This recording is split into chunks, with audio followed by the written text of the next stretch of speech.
Hey guys, tonight we're embarking on a whispered journey, a sandy expedition not for the faint of heart or the easily startled by ancient spirits.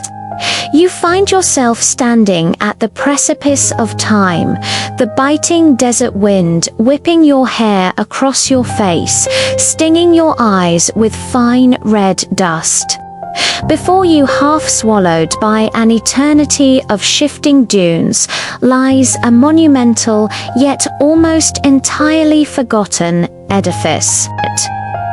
Imagine a structure so vast, so utterly dominant in its silent decay, that even now, thousands of years after its last inhabitant breathed life into its halls, it still exudes an undeniable aura of opulence and power.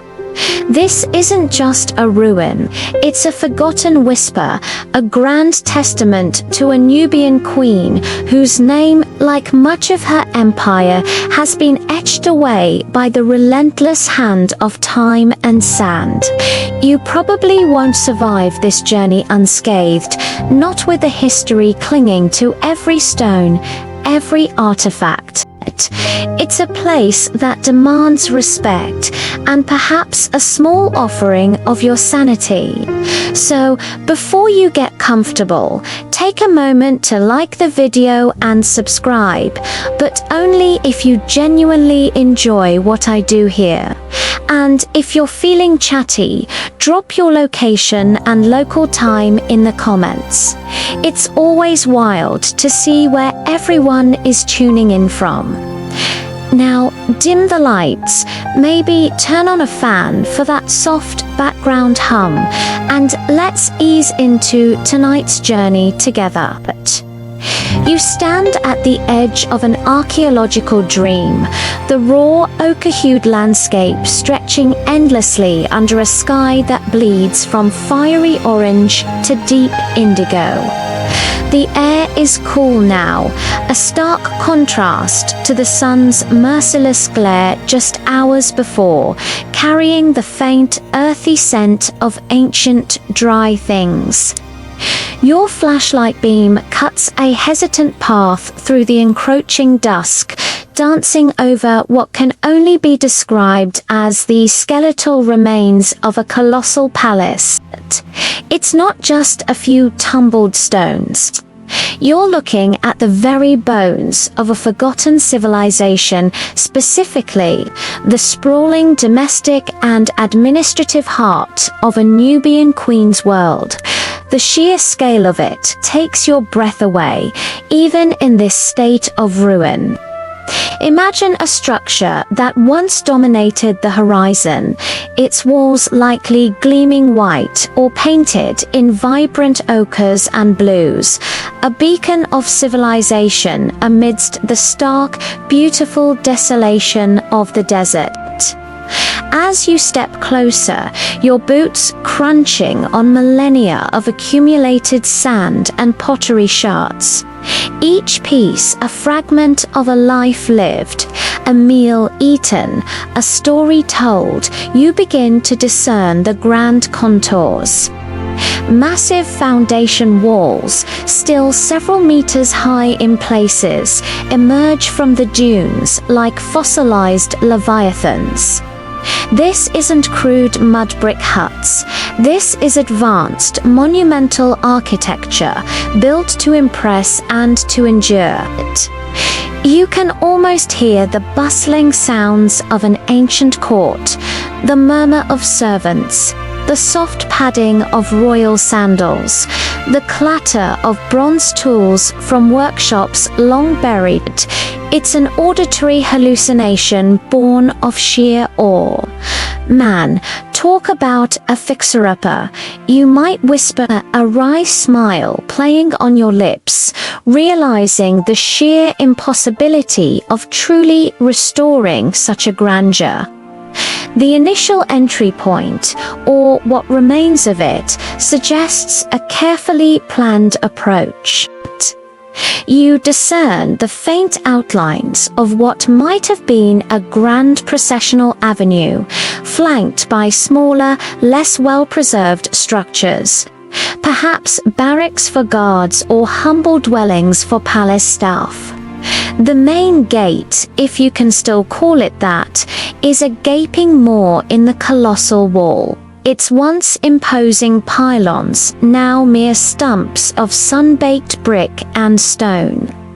You imagine mighty cedar doors, perhaps adorned with gilded bronze, swinging open to admit dignitaries or close against the desert's harsh realities.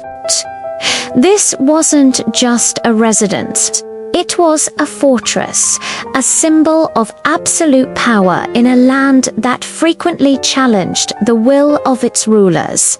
As you navigate the debris-strewn ground, you notice the distinct layering of different construction phases, a mainstream historical fact common in many ancient sites. Empires rise and fall, rebuild, expand, and sometimes contract, leaving their architectural signatures like geological strata here. You see evidence of older, simpler mud brick structures beneath grander stone foundations, suggesting centuries of occupation and evolution. It's like peeling back the layers of an onion, only this onion is made of history and very, very dusty. Wonder how many times they lost the car keys in this place, you muse, envisioning someone frantically searching through the accumulating sand millennia ago. The outer courtyard, now an expanse of windswept sand, would have once been a hive of activity. You can almost see chariots being readied, merchants presenting their wares, and soldiers drilling in the morning sun. The air would have hummed with 1,000 tiny tasks, the rhythm of daily life in a royal Nubian court. There are faint suggestions of colonnades that would have provided shade, a crucial architectural element in this brutal climate. The sheer scale makes you realize that this was more than just a home. It was a small city unto itself, catering to the queen, her family, her court, and her retinue. Moving deeper, you begin to identify different functional areas. To your left, a series of smaller, interconnected rooms might have been storage areas or lesser administrative offices. To your right, a more substantial complex, heavily reinforced, could have been part of the royal armory or perhaps the treasury, guarding the vast wealth that undoubtedly flowed into this empire from trade routes far and wide. The walls here are thicker, the construction more robust, hinting at the precious contents they once protected.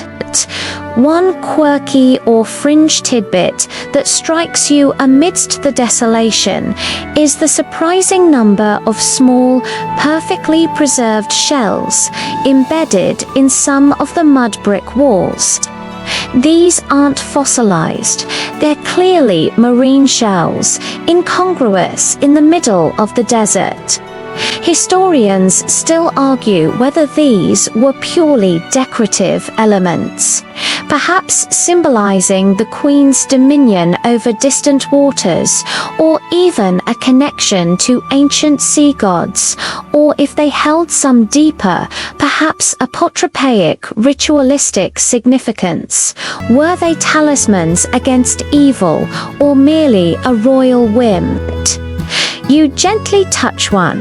Its smooth, cool surface, a tiny echo of a distant ocean.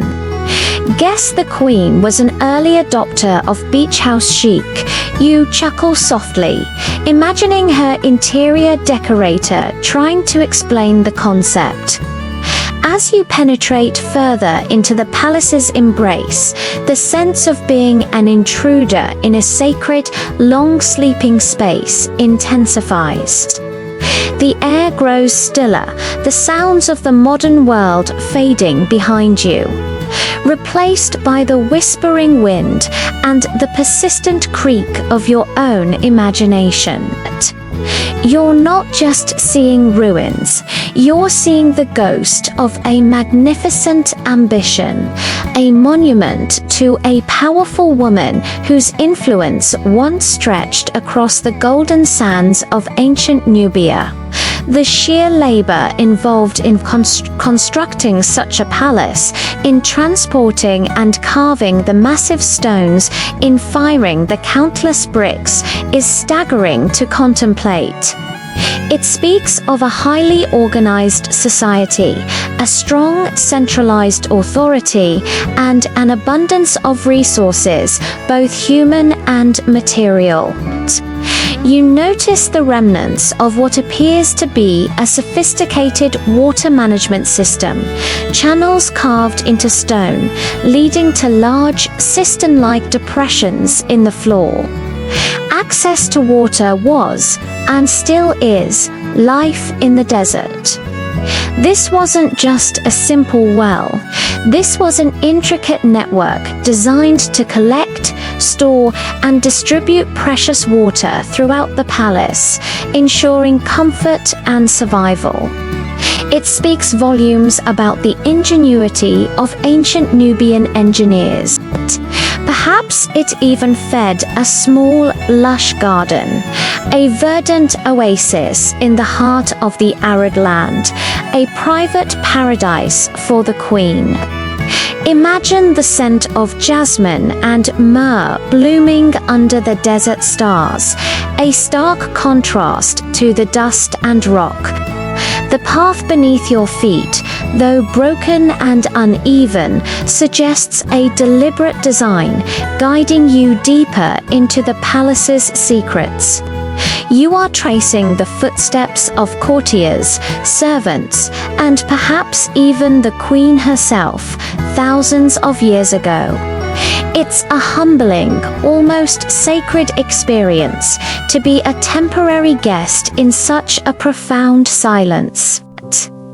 You know, sometimes you just have to wonder, did they have a no shoes in the palace rule? Because honestly, these floors would have been pristine back then. Subscribe to the channel so you get the next part of our journey as soon as it is uploaded. You won't want to miss what we find deeper inside.